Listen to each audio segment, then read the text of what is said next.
Hello and welcome to today's episode of The Lounge. Today I have with me Katie McDonald, who I also know as another heroic public speaker. She is the founder and champion of being nourished and how, as a recovering let's do it aller, how we can bring more nourishment into our lives and why that is so important for our productivity and leadership. Katie, thank you so much for being here with me today. Thanks, Sarah, for having me. Yeah, no, I know that we connected. We were not in the same cohort, but we connected through the alumni group, and we have very similar messages talking about slowing down and bringing in the things that nourish us, that give us awe, that keep our cups filled so that we can be better, and no matter what the role is that we're playing. Can you tell me a little bit more about your journey into why you started this, why this message is so important to you? Thank you. Yeah, I would have to say I really was addicted to doing. Mm. There was no off button, there was no pause button. If there were, I wouldn't push it, I wouldn't want to. Yeah. I was a victim of passion. I loved doing what I was doing, whatever I'm doing. But also I really identified and defined my life through doing and really never allowed for the other aspects of life, the being Mm. part. And so I had to get really sick, and I did after being in a corporate environment. And I was selling my soul day in and day out and making trade offs, deluding myself into thinking that later I'll take care of myself. Once I do this, then I'll be fine. And Yeah. my body had to intervene at a much higher level to get my attention.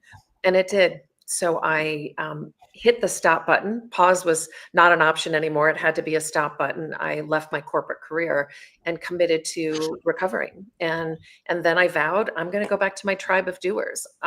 There was no one there to help me 15, 20 years ago. Yeah. So I'm going to go back to my tribe of doers. I'm going to teach them how to be. And I launched Be Nourished as a result of that. I love that. I love also that you use the word recovery because it really is. It's a recovery process. And it's the addiction is just like being addicted to alcohol or nicotine or sex or drugs or insert thing here, over exercising, right? Yeah. A lot of people can delude themselves into, well, I'm being healthy. It's like, well, no, you're obsessively, compulsively exercising. Yeah. It's just another addiction. And so, really, owning that and destigmatizing it and recognizing that stress is something we can be addicted to, the adrenaline, that rush, the dump, then starting all over again. I mean, for those of you doers out there who are listening, I see Iris is saying it's easy to relate to. You're probably going to resonate with the sentiment of, oh, well, I only work well under pressure, right? Like, I'll write the paper the night before it's due, or I'll wait until the last minute and start working. And I'm sure that was a large part of your experience before, Katie. Am I right? Well, my addiction was also to perfectionism, and Mhm. and I know we've talked about that before, and Yeah. that is paralyzing. Yeah. We think it's at least I did. I thought it was a source of pride, but what I Mhm. realized was that I was in this race that had no end. There was no finish line to this, Yeah. and where I hit the wall, I had to get to such an extreme state of mental, physical, spiritual illness Mm. that in order for me to stop and say, like, you're never going to, doing is not the way. This is not, there is no end in sight. And Right. you're never going to be able to do enough to feel like you're enough. And that's when I was just like, peace out. I can't do this anymore. But it was this delusion that if I worked harder and harder and harder, that I would have the peace of mind that I craved. I'd have the level of success. I'd have all of these things that were external, that I thought were externally based. And the fact is, I needed to repair my relationship with myself. I needed to Mm. repair my relationship with time because I was heeding the pound that what should have been like tick of a clock. And instead, it was a pounding and I wasn't listening to my own heartbeat. I let this just Ah, tick, tock, yeah. constantly racing against time and really being completely disconnected from myself. I love the line there, listening to the heartbeat of, your own heartbeat rather than this race against the clock, this endless, this morning I was in the gym and one of the songs that came on was a Mad World, but it was, to like EDM music. So that Yeah. it's gym music. But I was listening to the lyrics, and it's just, all these all around me are familiar faces off to the races, empty faces. And it's so true. You look around in any major city, and what are people doing? They're probably in their phone, rushing, not looking before they cross the street. Their energy is rushed, it's harried, and they're not listening to what their own bodies are telling them. And then we have to get, I had a similar story. I know some of the people watching also had similar stories where it wasn't until the body was like, no, we're hitting the big red button to make a lot of things break, so that you actually have to listen to me now. And unfortunately, we had to go through that in order to slow down, but it's still reestablishing a relationship with time, because if we don't do that, we'll just go back into the same cycle. So tell me a little bit more about your relationship to time, what that was like, and then how you've been able to shift that through the work that you're doing. Yeah, I mean, it was a battle. There was a scarcity mindset around time from the very start. It's like I would wake up and say, there is no freaking way I'm going to be able to get everything done I want to get done. Like, what a way to start the day. But that's true for most of us. Like, what we're asking of ourselves is not doable. It's a setup, and we know it. And we're never going to get it all done. And we're probably going to come undone in the futile attempt to get it all done. So we have to rethink, what is our capacity? What is the context and considerations of our day in and day out, to be able to assess, like, what's possible for me today, and to set us up to feel successful, to celebrate the gain, the progress that we've made, instead of look back and say the gap of like, oh my gosh, I'm here and I want to be here. We never take that moment to savor and be like, look how far I've come. Instead, most doers are looking forward and saying, okay, what's left? And I never allowed myself to marinate in a sense of pride, a sense of completion, because the next thing was always there. So I've started reframing and reclaiming time, and looking at it as the last two letters of time is ME. So time management is really me management. And that's my keynote: time management with ME in bold, because time management is me management, getting things done without coming undone. I will never take productivity away from anyone, any of my coaching clients, anyone in my speaking audiences. I want to help you leverage well-being, leverage self-care, so that you can get things done. Right. And this is a piece that, usually self-care exists in this silo and productivity in another. And I bring the two together because they are inexplicably, intricately linked. And we need to understand that when I take care of myself, I am taking care of business. Yes, absolutely. And, earlier today, I was actually working with a client of mine about personal maintenance strategies. And he was like, well, what does that even mean? So we talked through that, and I explained it to him. And he then started to bring awareness to what he actually is already doing. A lot of times we do have things we do for maintenance, but we're just not aware of the impact that it has, or we're very, very rigid in that I must walk 15,000 steps today. No matter what, I'm going to walk 15,000 steps. Well, what if you're sick? What if it's freezing outside and you've had 2 hours of sleep, right? Like, how do we bend, like these tall buildings that are built? They are built to withstand some sway, some pressure from the outside without breaking. So how can we do that for ourselves? And so for my friends in aviation, I always like to talk about aircraft, because aircraft have scheduled maintenance and they have unscheduled maintenance. So the unscheduled is usually something's broken, not going to fly. We got to get a quick fix, right? Get it back up in the air as soon as possible. But those scheduled maintenance checks, if they don't happen, then the aircraft is no longer airworthy. And now we're grounded. So we must perform those things. And so we can think of ourselves as the same way in order for us to continue.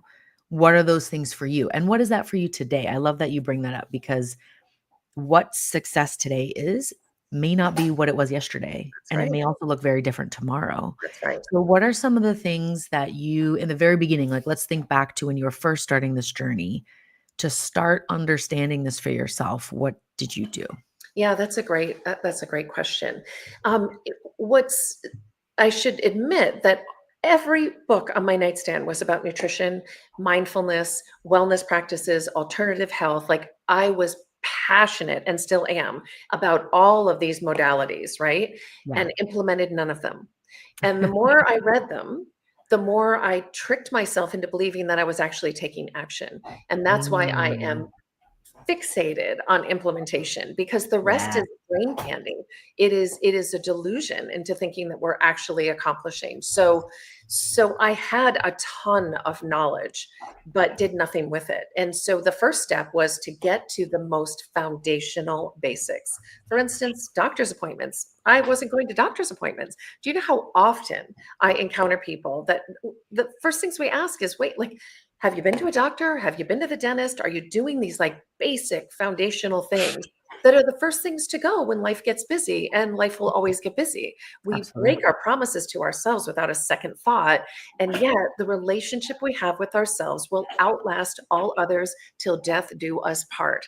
So, these Mhm. basic maintenance pieces, I love your analogy of the airline industry and the aviation industry. So, yes, basic stuff, drinking water, like this basic stuff that we blow off is actually this, right? It's this message that says, I matter. That and the one of the most important practices that I started then and I do now is ask myself every day, what do I need? Mm, Not yeah. what do I need to do, because I can tell you that all day long. What do I need? And that's that opportunity that you were referencing very wisely earlier, Sarah, which is, how do we recalibrate and really assess like what's happening in our life today that's going to influence our output today, our Yeah. impact today? So that's an opportunity when we say, what do I need? When we ask ourselves at regular intervals, even if we just start once a day in the morning, and then we get in the habit of asking it more frequently, the answers start flowing, because our body and soul wants nothing more than to be heard and seen. And Yeah. so the minute we start asking and we wait long enough, we pause long enough to wait for the answer, Mm, that answer. It's, you need water, you need a hug, you need a good cry, get some fresh air. Like, it comes flooding out when you work the muscle of consistency in what yes. do I need? Absolutely. And I love that you put versus what do I need to do, because so many of us focus on that. And there's always things to do. There's always going to be more busy work activity, but focusing on what do I need. So many people cannot even answer this question. I remember my ex partner, the first time I asked him this question, he was like, uh, what do I need from you? I don't know. That You was like, don't, well, you don't it's know. hard, it's hard for me to give it to you if you don't know what it even is. And so this can be a really big breakthrough for a lot of people to even just acknowledge, like, I just need to sit down for 5 minutes and do nothing. Well, when you have the insight, here's the tricky part, and you're bringing a really good point up, which is, once we've asked the question and then we get the insight, what do we do then? Right. Because like last night when I said, what do I need? Because I was feeling like a little off. I'm like, hey, what do I need?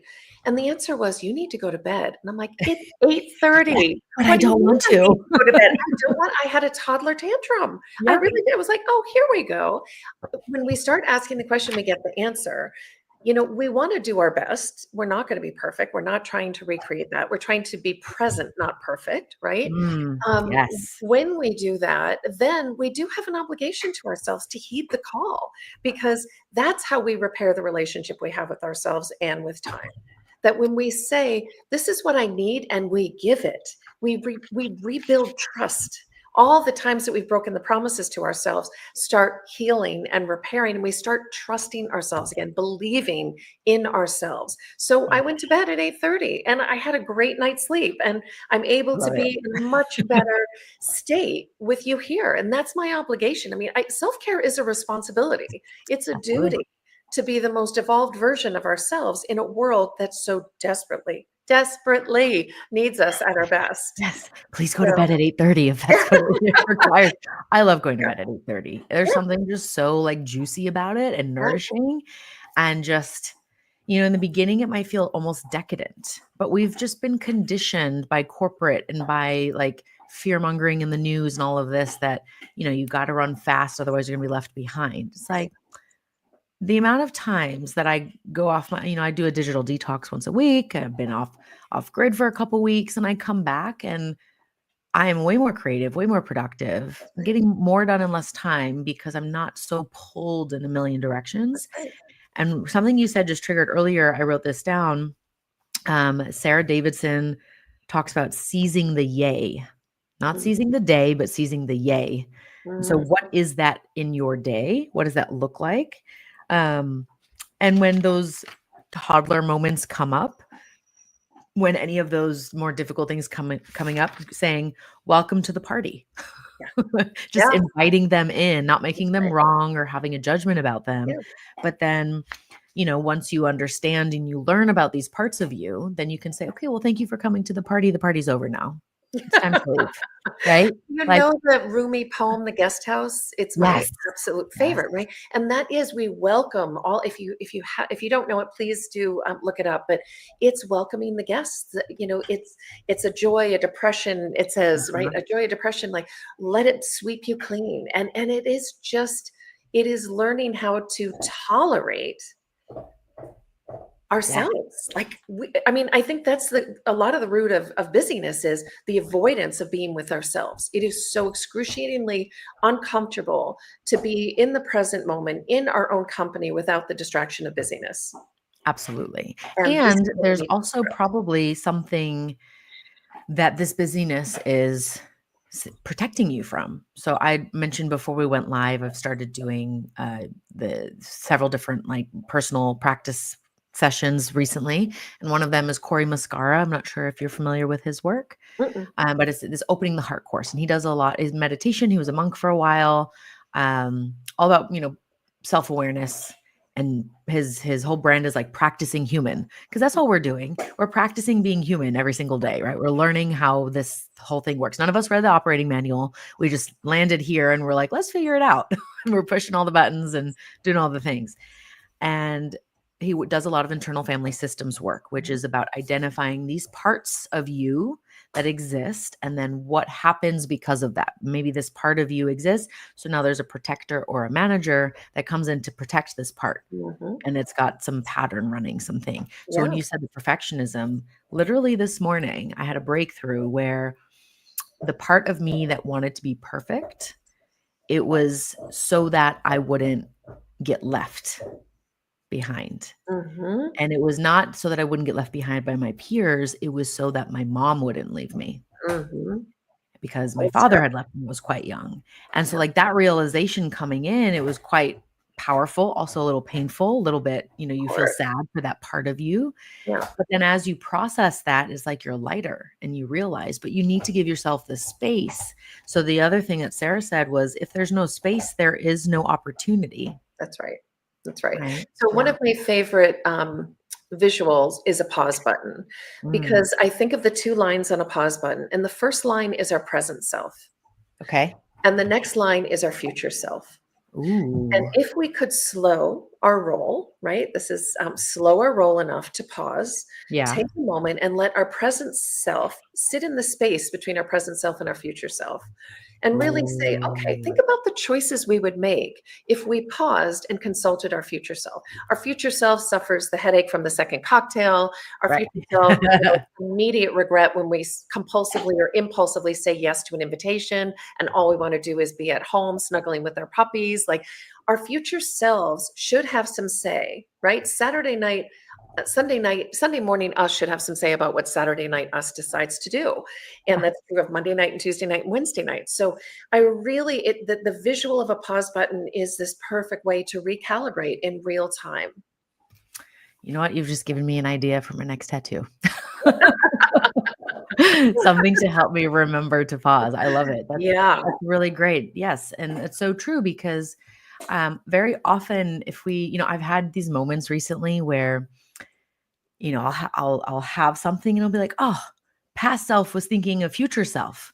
Because now it's easy today because I set myself up for That's right. success, right? That's right. And it can be the other way around, but it's really funny when you go into those moments, because you're like, oh, maybe you're didn't consult your future self. You're a little hungover, you're a little bit tired, but past self was thinking about future self. So you're like, oh, the coffee thing is already prepped. My vitamins are already out. Oh, Mhm. I don't have like all of that was taken care of yesterday. Yeah. Great. Now I can just Well, we're rest. parenting ourselves is Yeah. what we're talking about. This is us parenting ourselves. And Mm, parenting ourselves means we do the hard things, the things we sometimes don't want to do, but we do in service to our future selves. Yes. One of my favorite phrases, it's a part of stoicism as well. It's a part of parenting. It's a part of discipline for any athlete, training a dog. Hard now, easy later, Mhm. right? You do the hard things now so that when the moment comes, it's easy. It's muscle memory. That's right. It's an easier choice because the foundation is there Yeah. rather than trying to struggle against what wasn't, like building a house on top of sand or on, Mhm. that type of thing. So, Yeah, yeah. that's great. That's a great way to remember it. Yeah. Yes. Amazing. Now, this phrase, getting things done without coming undone. I love it. I love wordplay. I'm a big word nerd. I love understanding the etymology of words. What is it that makes people come undone so frequently when they're trying to get things done? Yeah. Well, it's a lack of discernment, right? We want it Mm, all, or we're holding ourselves accountable to all. And what we're not doing is saying, like, what if we flip the model? What if we actually said, my first obligation is to my own well being so that I can perform at my best? yeah. And then from there, when those things, you said you went to the gym today and I went for a walk this morning, like these things that are in place, we then build our life around them. Yeah. And the opposite is how most of us operate, right? Mm, We do we've got our to-do list, we're banging it out, and then if we have time left over, we squeeze in. Well, be, who are we going to disappoint more easily? Someone else or ourselves? Ourselves all the yeah. time. Like, and I have people say to me, I'm not good at saying no. I'm like, you're great at saying no. It's like saying to yourself. And so it's that is the piece that we need to reconfigure. We need to reframe our commitments to ourselves, right? Exactly. The 7 habits of highly effective people, getting those rocks in first. And those rocks need to be our own well-being. And Yeah. we get amnesia, right? We just back up and we Yeah. forget like that we need to take the elevator down, and we have this responsibility to our physical Mm, selves, to our emotional and spiritual selves that enable us to be in service to anyone that we encounter, from the person at the gas station to our clients, to our puppies, to like all these, anyone that we encounter. What kind of energy are we bringing? What kind of intention and attention are we bringing? So we yeah. don't have filters. We don't over function for Ugh, everyone else, and we yeah. underperform for ourselves. Underperform for ourselves. Ooh, Yeah. that's powerful because so many people are so concerned with performance, right? And when we don't do the things we say we're going to do, we're eroding self-trust That's and we're right. underperforming for ourselves. And that's actually the most disappointing thing. And I think that's what then causes us to project outwardly the anger and the Yep. frustration Yep. with the external world That's right. and Yep. kind of pin it on certain people or certain Play situations. victim. Yeah. Um, and Well, yeah, something it's a has step to by give, step. right? Like something has to give, and Yeah. it's always us. I mean, Yeah. always us. So that's what we need to disrupt. And I think what you mentioned before too is a no discernment. So trying to be all things to all people or doing all the things. When we are more discerning and we're listening to what our needs are, Mhm. then we choose the goals that are in alignment. That's right. Instead of, well, my parents wanted me to do that, or society tells me this is prestigious, or, whatever the external narrative is, Mhm. when we are more clear on our own needs, our own desires, what's going to fill us up first and make us a better citizen, a better contributor, a better human to Right. this planet, then we start to act from a really powerful place. But it's when we don't have clarity that I find we give away our power more easily. We try to do more things because, again, we're just like, well, yeah, this feels good, I guess, right? And it's a slow erosion. It's not this like people who know from a very young age, like, this is my thing, this is my gift. And like you try to take that away from them, and they're like, no, are you joking? Like, Yeah. no, Yeah.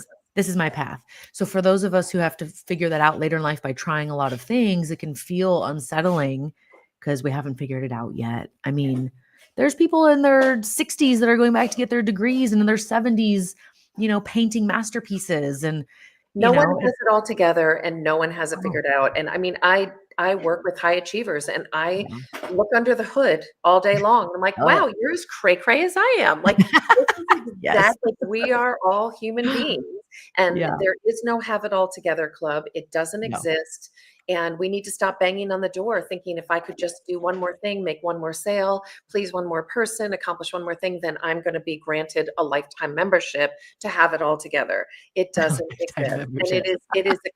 it is this drive that is, again, I've used this word a couple of times, but we are delusional Yeah. about where we're putting our energy. It's not based in reality, and it's old stuff that's running the show, and that's where we need to step in and parent ourselves and adult Mm. our way into an intentional, deliberate, chosen life.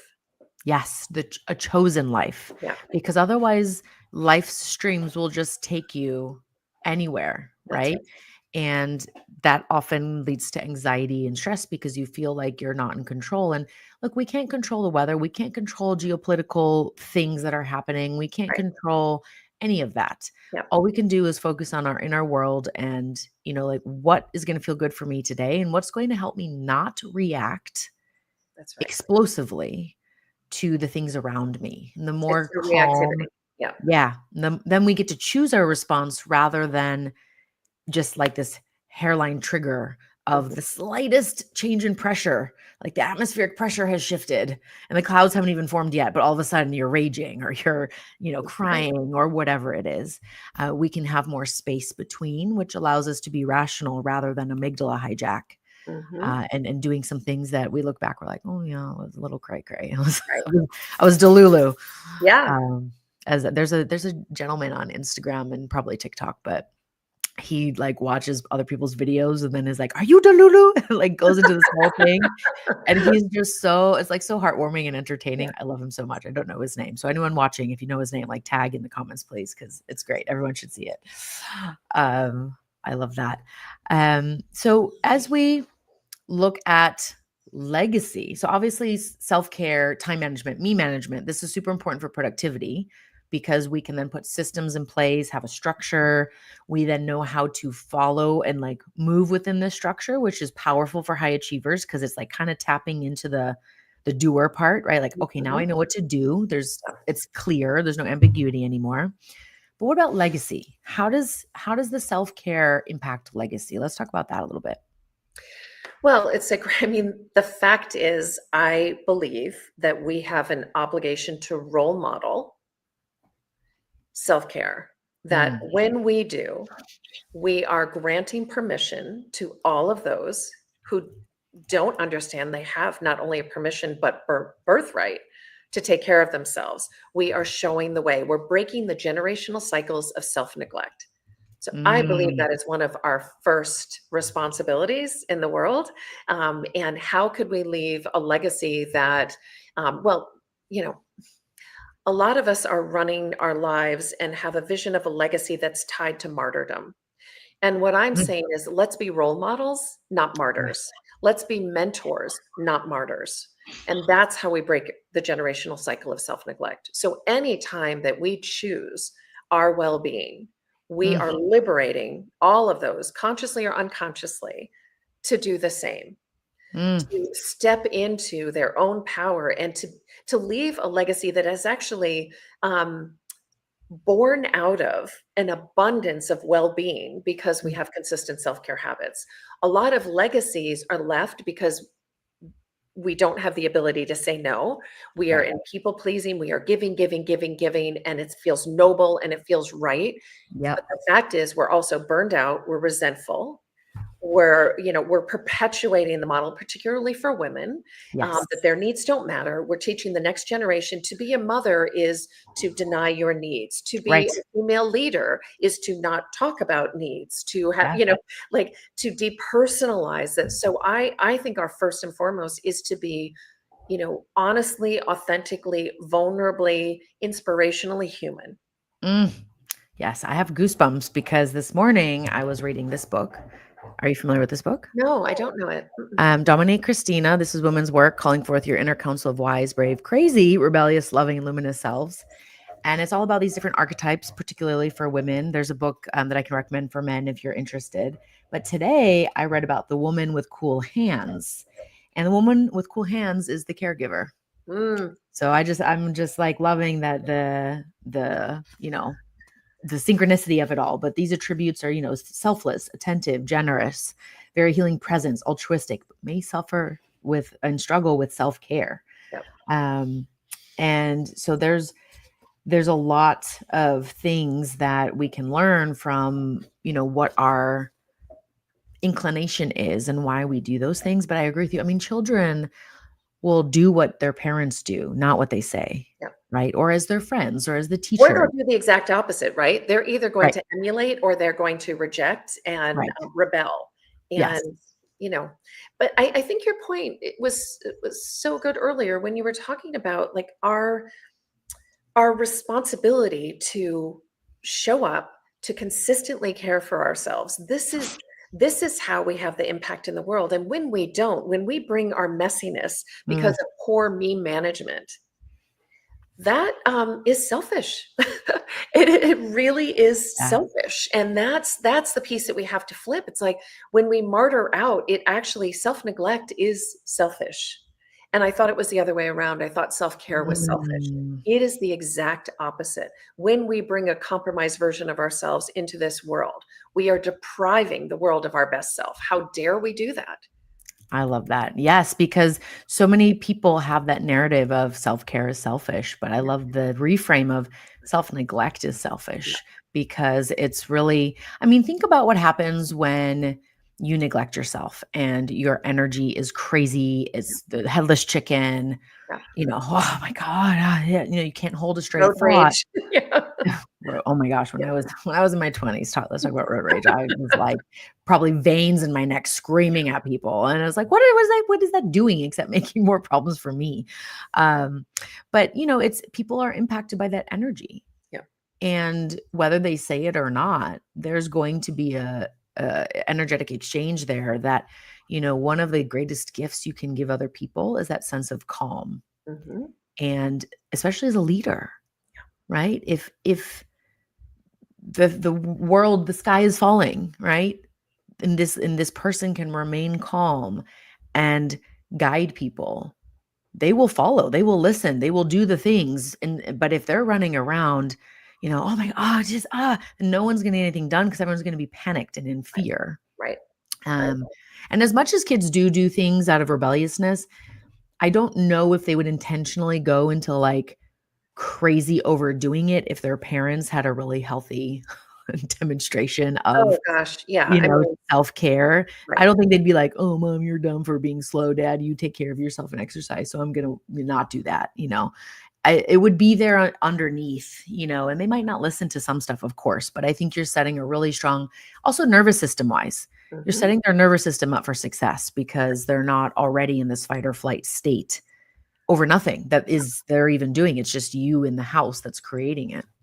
Well, that calm state means that we have to divorce ourselves from drama, and Mm, a lot of us know drama love that. well, right? Yes. And, we create it when we don't have it, if that's the milieu that we know, and we do it in so many ways. So we have to take a stance and say, "I'm choosing calm over drama. I'm choosing intention over reactivity." And, I but it does require you have to grieve the chaos. If chaos is what you know, we have to grieve it and say, I choose another path. And you may have known it because you had a dysfunctional childhood. So much of us, struggled in our early lives. And we have to, as adults, choose what the legacy of our life is going to be. And it could be reactive, it could be a state of victimhood, which is where a lot of us hang out. yeah, It's a very familiar state. And or we could choose an empowered life of self awareness, that we could show us the kind of compassion and kindness that we readily show others, but we also often show it because it's transactional. Please love me, so I'm going to be nice and kind to you. But, yes, I hate myself in the process. Like, what yeah, if we actually restored ourselves, replenished ourselves, nourished ourselves so that the generosity comes because we have an abundance of well being? We've taken care of our needs, and therefore we are replenished enough to be able to be of service to everyone else for the right reasons. Not an addiction to busyness, not a desperate plea to be liked, not an inability to say no, but we're giving, not seething with resentment, which we Yeah. do. We've overgiven for everyone else and undergiven to ourselves. That's not even a Mhm. word, but you know what I mean. Yeah. Neglected ourselves. Then that's when resentment shows up. So when resentment shows up, take a minute and be like, "Oops, I'm giving away too much. I need to pull it back a little bit." Do it Yeah. with kindness, do it with gentleness, but it's a prompt. It's an opportunity for us to recalibrate in real time. The minute we notice, because we've paused, we slow down and we say, "Oh, there I go again. I'm resentful. Just said Mm. yes and I'm angry." Like, Yeah.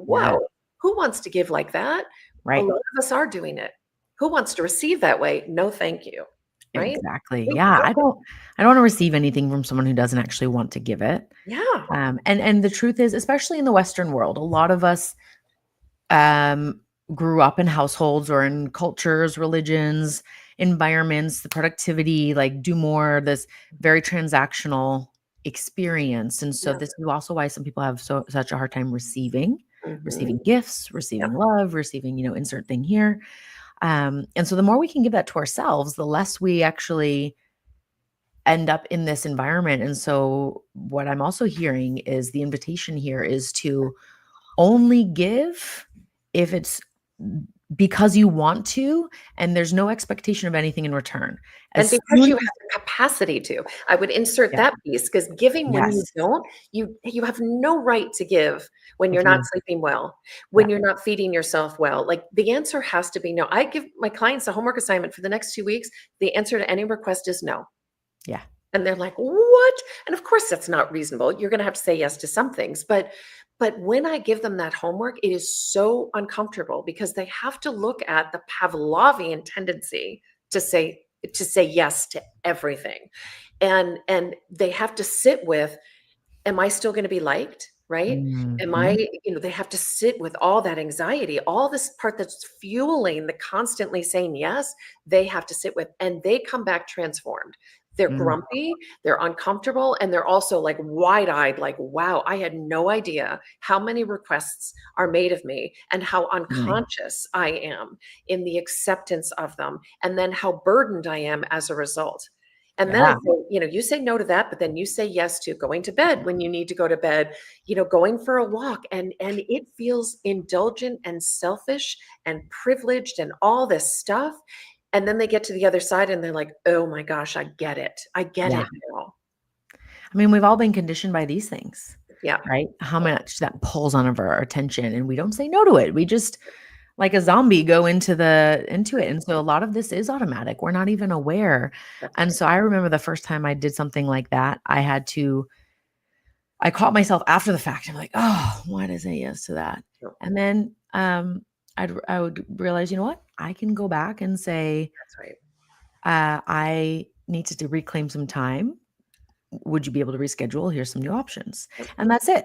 You We don't get you to don't need change to our mind. give a whole backstory. You don't need to tell me that, your elbow hurt at 2:31 PM today and like Yep. all of that stuff. Just that's it. Simple request. No is a complete sentence. That's right. It's really powerful to practice saying that. I mean, just pretend you're 2 again, Yep. you know?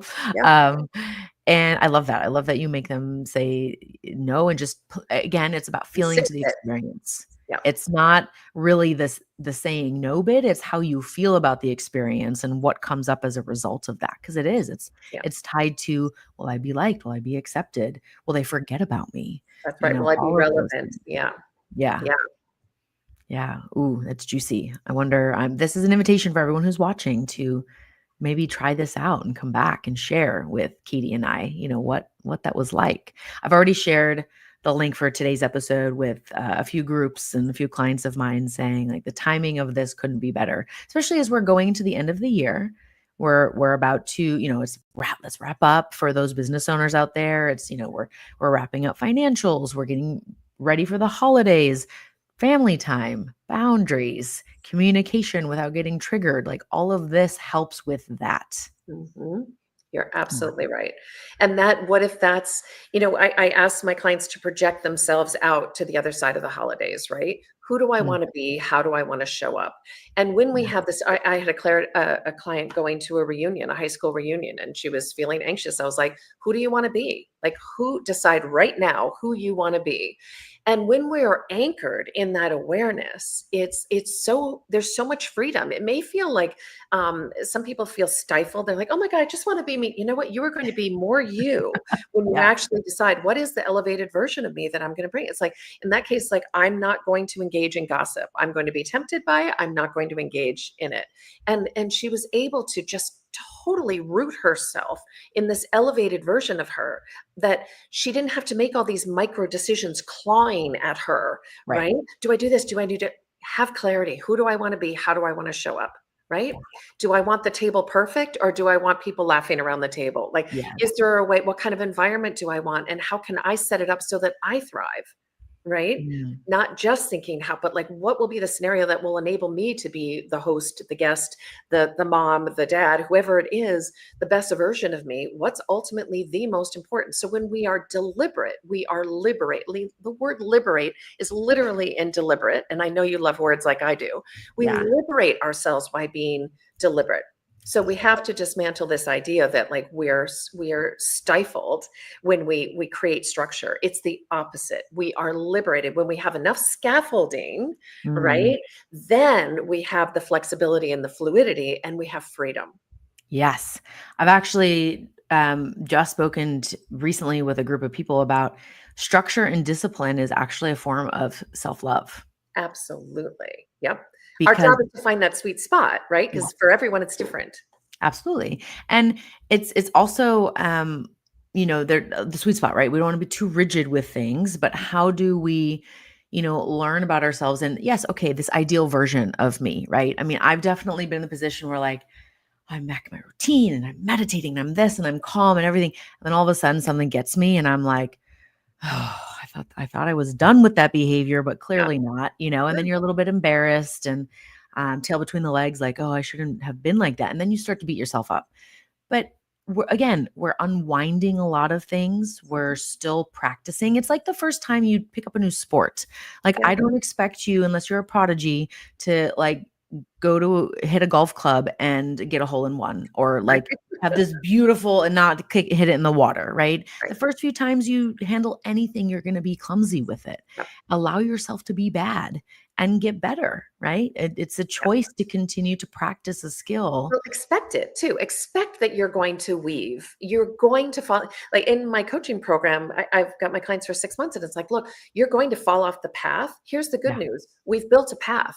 right. Like, you Yes. didn't have one before. We've actually You got a can go path. back, you can find it again.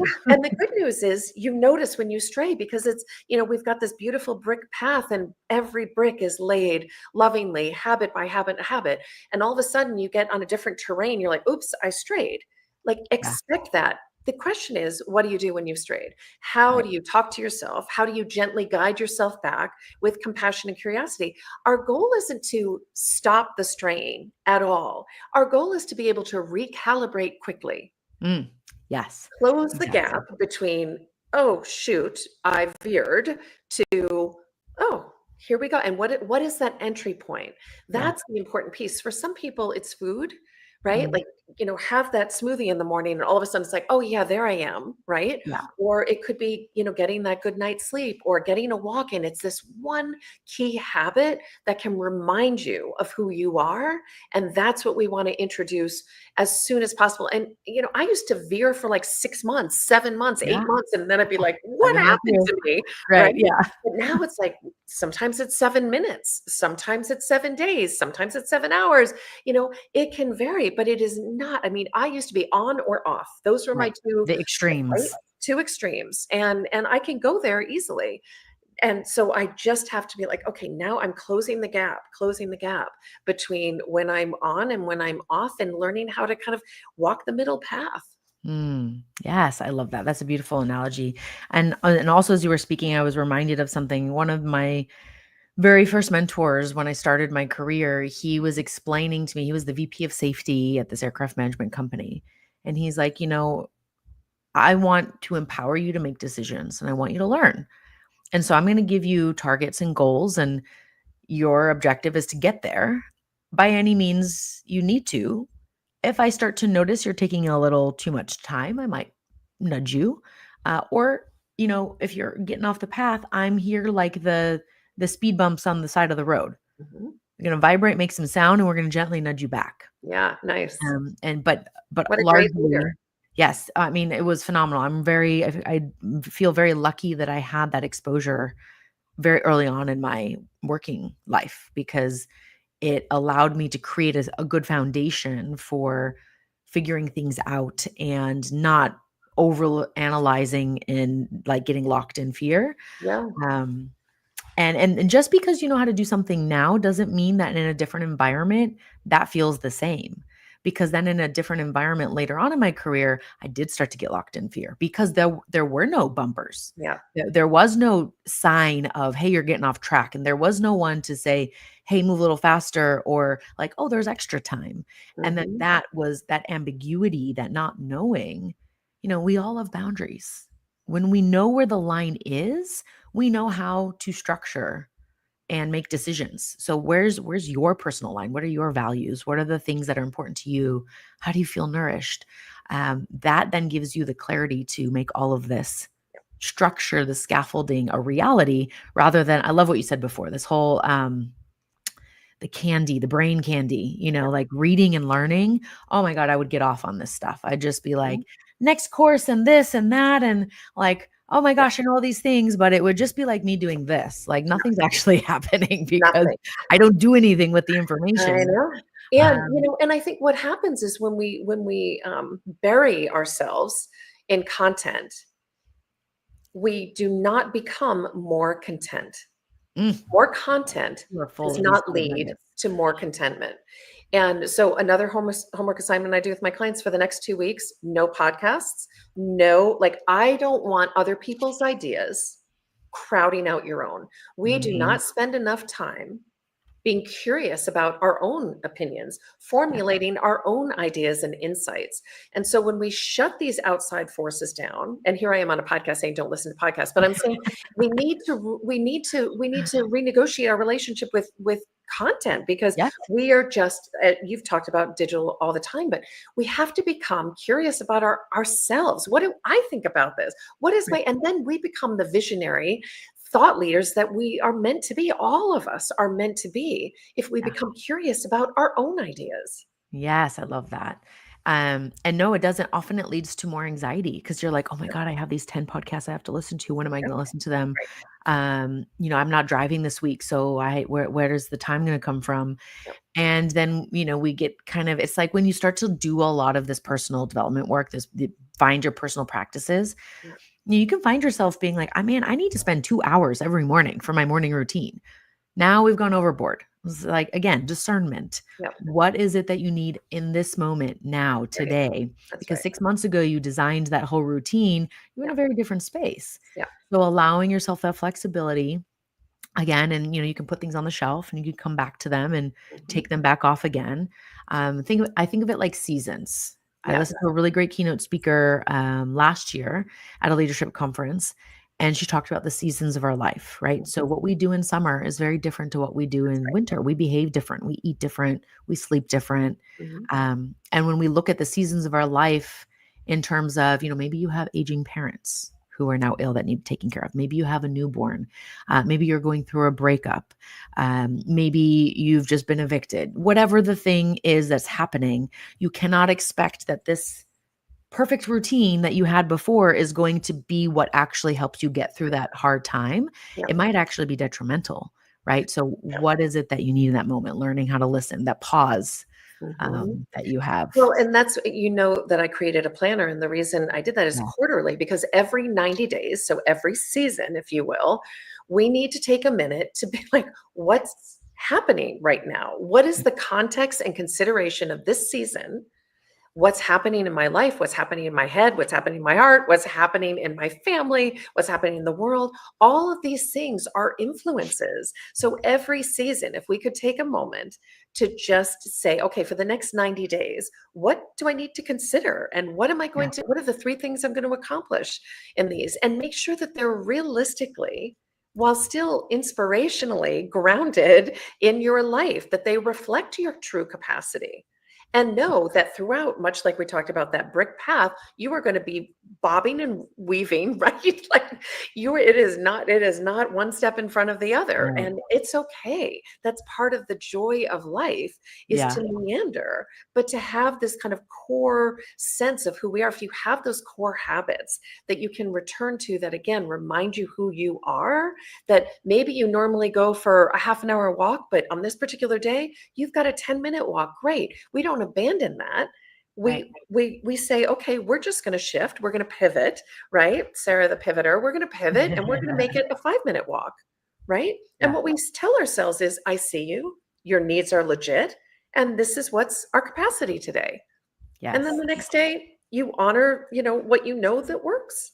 So it is Yeah. about this fluidity. And I can get pretty uptight when we try to control, like you talked about, we try to control all these things in our lives over which we have zero control. And Yeah. yet we forfeit the control of, what do I eat? What do I think? What do I see? What do I consume in content and food, in Yeah. relationships? That's the stuff that we're like, la, la, la, la, la. But then we're directed trying to, fixate on controlling all these things that we have no say over, no right to.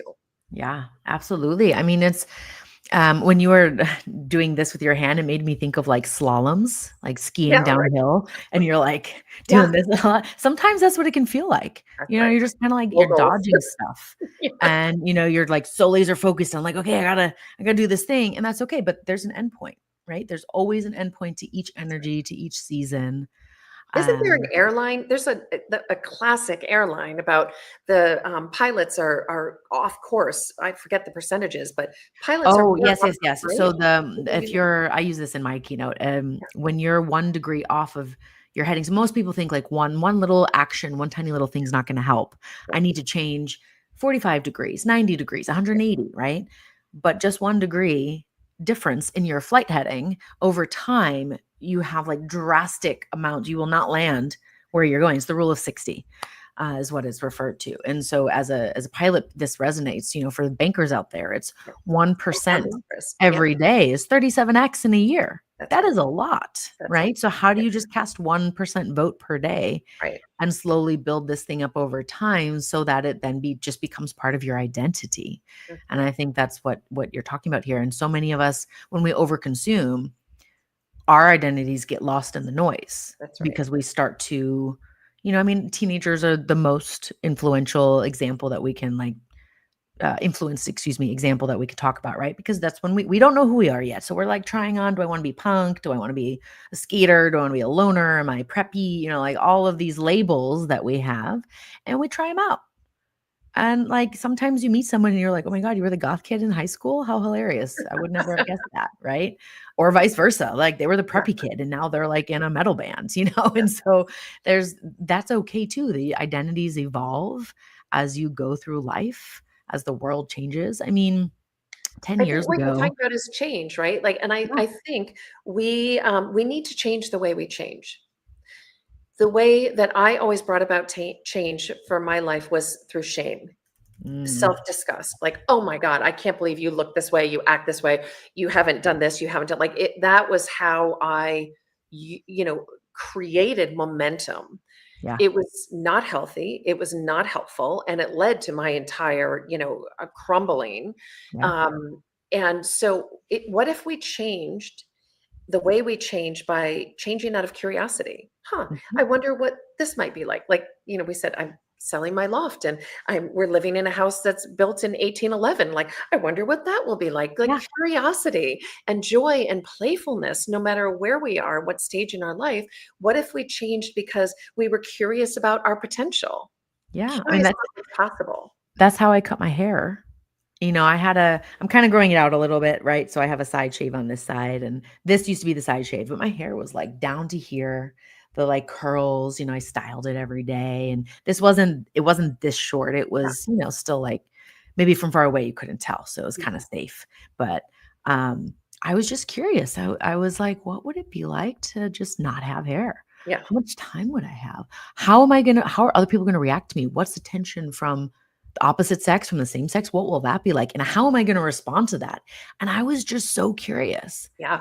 And that's what led to it. And I remember it was also inspired by, I had seen a video that went viral a while ago now, but this girl was in New York and she had a blindfold on and she was challenging the norms on beauty. And so she had a sign that said, I want you to shave my head. So like complete strangers are shaving her head. Right. And, then she had the like Stranger Things 11 style haircut. And that's what I did. I was at a retreat and I asked these 27 strangers to help shave my head. I didn't have a blindfold on, but, it was liberating. Yeah. And I was so curious. And then I could see, like, I still remember at the airport after that retreat, somebody like across the way kind of locked eyes with me. And I could see all of this emotion cross their face. At first, it was kind of like, oh shit, is she batshit crazy like Britney Spears? Oh my God, does she have cancer? What if she's military and like she's super tough? Did she just get out of jail? Like all of these kind of like Norm. quizzical things crossing the face. And I just broke out into a big smile because I felt really good. Yeah. I was like a Labrador puppy with this energy. And they smiled back with the same kind of smile. And it was just like, wow, look at this. Isn't it Elizabeth Gilbert, the one that did Eat, Pray, Love? Is that I just read an article. She shaved her head and she did the same. She said, I'm done being imprisoned by getting my hair colored and all this stuff. And she said she's never felt more beautiful. And I've had short hair for a while. And the fact this is about acceptance. Like I Yeah. don't want to spend my life tending to my hair. Right. You're being deliberate. And it's just like, and it is, and I've fought it every once in a while. Oh, my sister has this gorgeous, like Yeah. cascading, thick auburn hair. That is not me. And the fact is, like, this is who I am. And it's not a statement to anybody else. It's not an act of rebellion. Yeah. It's like a strategy. And it's Yeah. also just, it's who I am. And when it isn't, then I will change it. Right. So yeah, but I I think love we're that. talking about this kind of playful curiosity that leads to compassion Yeah. instead of the level of self-disgust that I had to reach to bring about change, or extreme condition that would force me. Like my body and mind kept giving me all these little hints, like, yoo-hoo, better slow down. Hey, better, what about Yeah. this? You haven't had a vegetable in a while. What about, and I was like, la la la la la, I'm too busy. Oh, Yeah. I'm having too much. I'll get to it. And then I had to completely fall apart because I wouldn't heed the call. And Yeah. so when we slow down, to your point, when we pause, we actually can hear these needs. We don't have to reach the point of catastrophe. We don't Right. have to reach that point of desperation where all of a sudden we don't have choices. I got to the point where I didn't have choices. I eliminated choices through self-neglect. So if we really Mm. want to be empowered and free, then we actually take care of ourselves, and then we have a plethora of options. Yeah. We can lead our life instead of react to the consequences of self-neglect, which take Mm. time, right? Yeah. Self-care takes time, but not as much time as tending to the consequences of self-neglect. Right. Like once you've had the heart attack, it's much harder to be healthy Yeah. and to And do we have to maintain. get to that point? Do we Yeah. have to get to that point? No, we Yeah. don't. Let this be the wake-up call right Yeah. now. Yeah, I love that. And I love that you acknowledge too, like talking about the hair, like that's you right now, but maybe in the future it's different.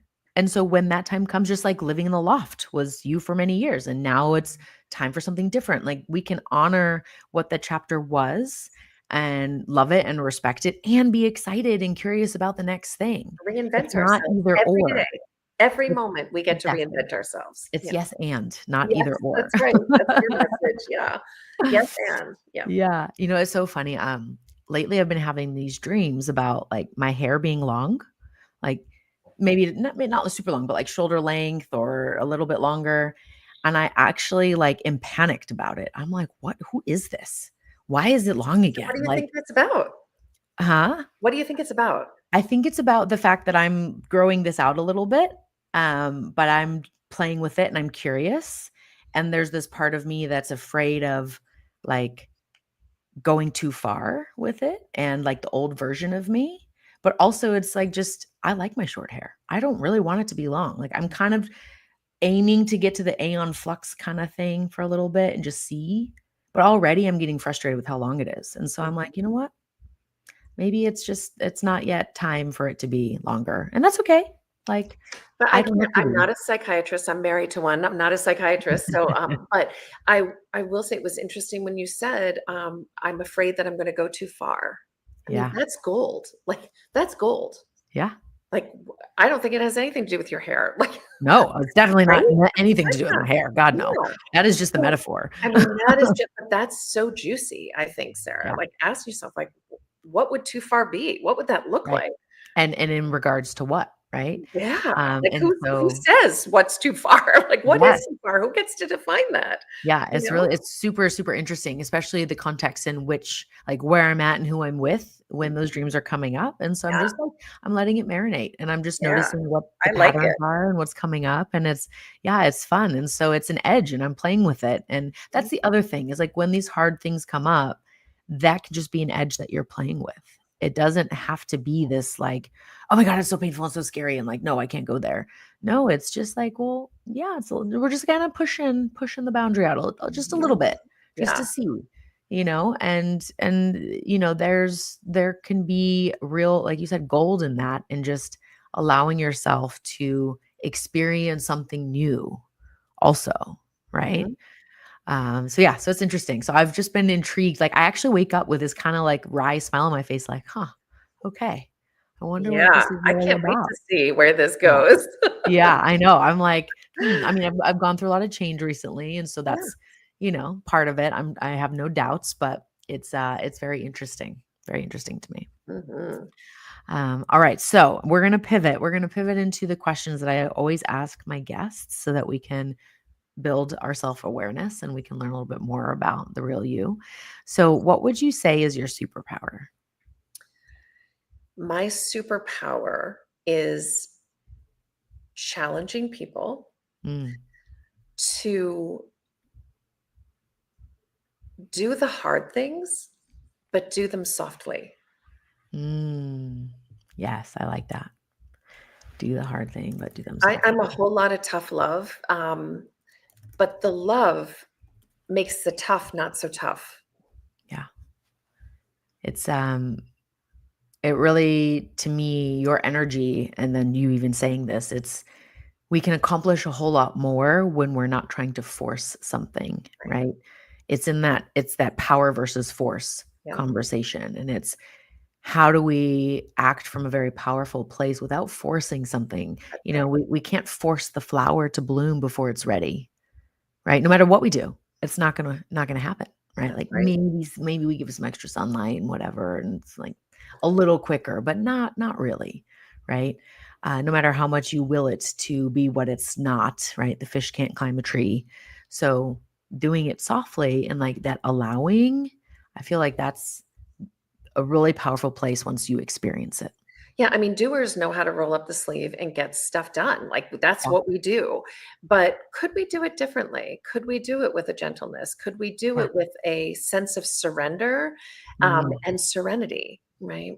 Yeah, I like that. Surrender and serenity. That's been like some of my key words Yeah. lately. And there's this really old Australian film, and it's like an iconic, what, something like the Castle or something. I don't even remember. But it's like there's a scene where he's just like, "How's the serenity?" And it's like a really funny scene too, because it's not really full Yeah. of serenity, but that's what he's like, how's the serenity? And so like that always comes up into my mind Good. lately. And it's really funny because, I'll be doing something and I'll literally have that phrase pop in. And it's just funny how like pop culture can sometimes be like the phrases Pop that in. come into our psyche, Yeah. right? But again, it's that playfulness, it's that Mhm. allowing the curiosity. So okay, I love that. So doing the hard things, but doing them softly. Was this a superpower you always had, you think? No, Even under the I did the surface? hard Yeah. things and I did them hard. Okay. Yeah. No, Yeah. this is evolved when I on my knees had to heal myself and then like I said made this vow that I'm going to go back to my people, my doers and I'm going to teach them what I've learned and I had to learn the hard way. They Yeah. don't have to learn the hard way. Yeah. I'm going to soften that for them and I'm going to hold their hand I and I'm love it. going to guide them to the best version of themselves because it is it's their relationship with themselves that they Yes. need permission, and a way in, and that's what I Mhm. do, habit by habit, and so I'm claiming it as my superpower. I love that. Yes, yeah, it's that, being the lighthouse and guiding people, bridging the gap for them, and that's, we're very similar in our missions and like, okay, let's go back to our people, our tribes, and show them that there is another option. Yep. Like we can put on our lighthouse light and they can know, oh, what's over there, right? Rather Mhm. than keep going in the other direction. That's right. Um, because yeah, it doesn't have to be that. We don't have to wait until the breakdown of the body or the mental breakdown or whatever the thing is for things to just blow up for us to, make a shift. We Yep. can be a lot more intentional. And I am pleased to see that like the younger generations are more open to that. Obviously, each generation is different. There's different levels of consciousness and awareness. I mean, this conversation would not have been happening 20 years ago, not to the degree it is now, not in Mhm. such a public, everyone in the household is kind of Oh, talking about it way. It was only absolutely. like, oh, yeah, okay, go do that course. You're going to go do yoga. That's really woo woo. Yep. Like, you had to go to India Well to do well, yoga. we were fixing ourselves as if something was Mm, broken. I mean, that was what change was, like, there's yeah, something wrong and we're fixing it, right. and back to changing the way we change, right? Mm, mhm. Yes, I love that. So now as you're looking at things in your life and potentially making a change, making a decision, who would you say is on your personal board of directors that you might consult with? Now, these could be people that could be in your life that you actually do have a conversation with, or it is a person that you kind of adopt their filter Mhm. to guide your thinking. And so it could be a fictional character, an avatar, Yeah. someone that's no longer alive, someone that you don't even know. Who would you say is on your board of directors? Yeah, I love this question.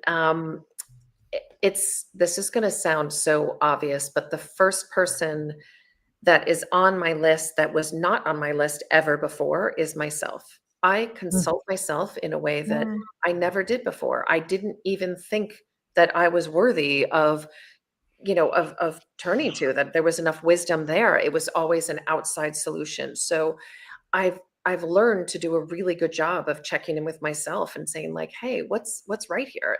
And my future self and my most evolved version of myself is the one that I consult first and foremost. I Yeah. am blessed to have an incredible husband and a son and my mother and sister and dear friends that are from different stages of my life. The common denominator in all of them is they know me, Mm, they love me, and they know my quirks and they challenge me. They don't like if you and they're on their own personal path of growth. Like those are the common denominators of the people that I have in my life that, they're going to be able to say the hard things to me, the things that I can't see, and I'm going to still feel loved through it. That is a blessing beyond.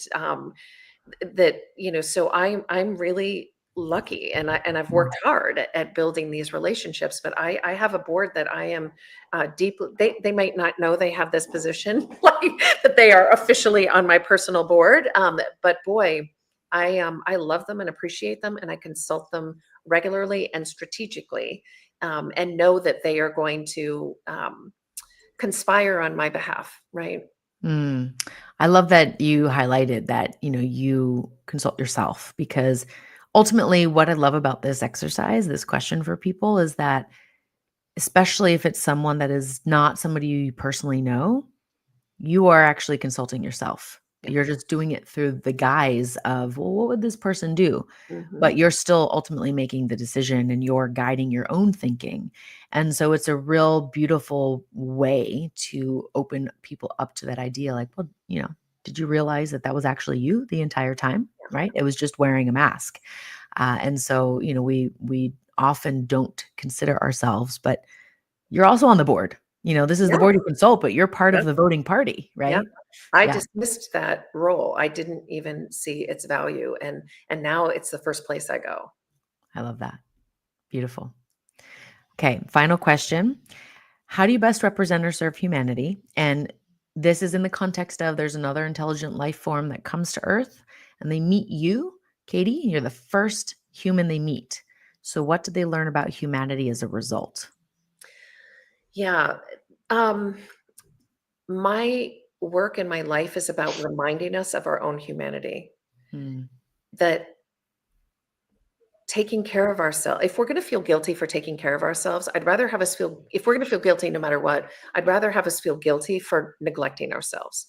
We are on this planet with the purpose of evolving in whatever way we are destined to evolve, that we are meant to evolve. It is our job to know ourselves. Yes. So that is like, I think that is the biggest thing, that human beings have a responsibility and a privilege to become acquaintances, befriending ourselves, right? That is our job. And it's a job that many of us, and I did for decades, ignore and dismiss, but that is the battle cry. I love that. Yes. What a powerful way to sign off. I will yell out this battle cry with you. I'm so glad. Where can people find you if they'd like to reach out and get to know more about what you do? Yeah, on LinkedIn would be wonderful, Katie McDonald. And then my website is benourished.com. So it's BNOURISHED. And you can get resources, sign up for my newsletter, schedule a complimentary session. But most importantly, even just the prompt of like, you invested this time in yourself just by showing up. So continue to show up for yourself with the kind of compassion you show up for others. Beautiful. Thank you so much. And I think this is a particularly powerful time to have this conversation with Thanksgiving in the United States just around the corner. So thank you for taking the time to be here and help others see how nourishing themselves is a powerful practice. So thank you very much. Thank you. Yeah. And everyone who's joining us live, or if you're watching this replay later, if this episode was valuable to you, please share it with those that you think could also benefit. Remember to like and subscribe on YouTube. We'll be back next week, actually on Thanksgiving morning. I have a guest that's based in the UK. She also previously was in the aviation industry and pivoted to really start focusing on well-being and performance and how we can balance high performance without burning out. So it's a beautiful continuation of this conversation, something that is very salient to our communities. So I look forward to seeing everybody next week. And thank you again, Katie. Thank you.